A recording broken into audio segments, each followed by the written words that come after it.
I want to talk about the album first of all, if possible. Yeah. Came out in October. What's the reaction been like so far? The reaction to the album has been amazing.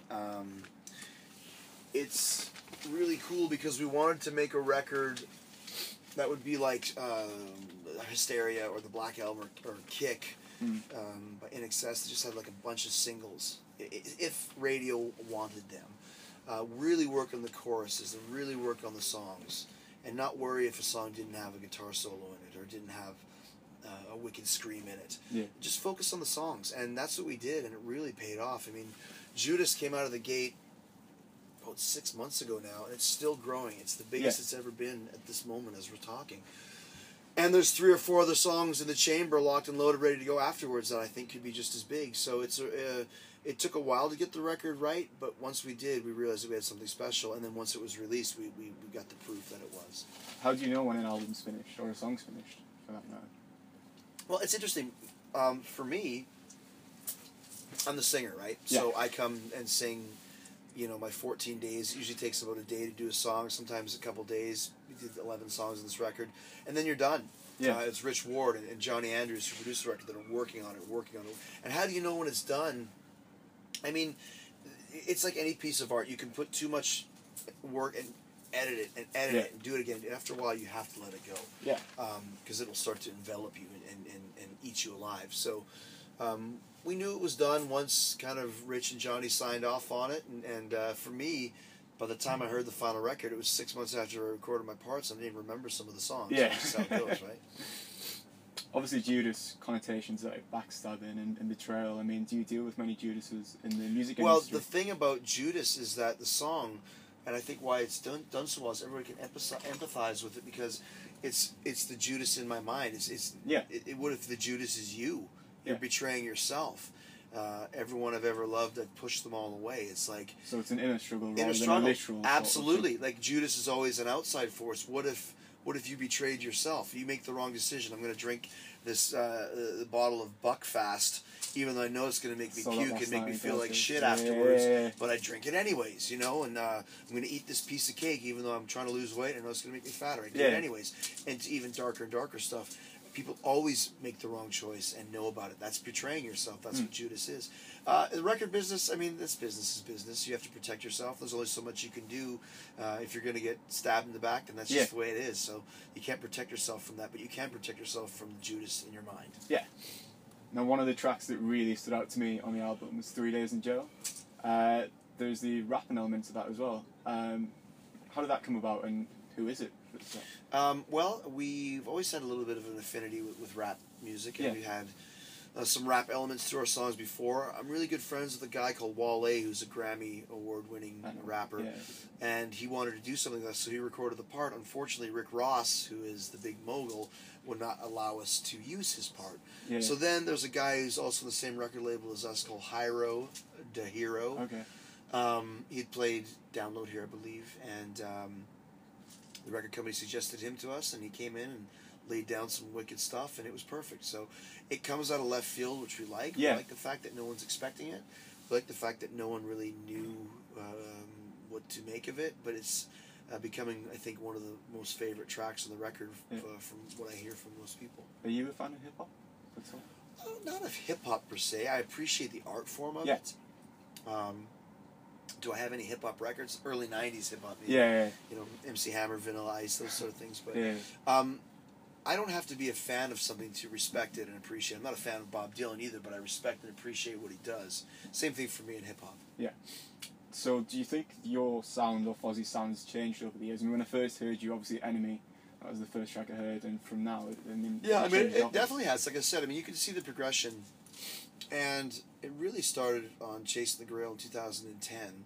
That's when we really went full force with Fozzy and give it its due as far as being a full-time thing. But I think Sin and Bones is where we really started figuring out who we are as a band. Very heavy, a lot of melody, a lot of harmony, a lot of groove. We realized at that time that the only chance we had to make it to the next level was be ourselves, not follow the trends, not be anything else other than what we want to do. And we love bands like, Guns N' Roses and U2 and Led Zeppelin and the Beatles and Metallica that weren't afraid to take chances. that would just, David Bowie, Queen. Queen has 10 different types of styles of music, but it's still all Queen.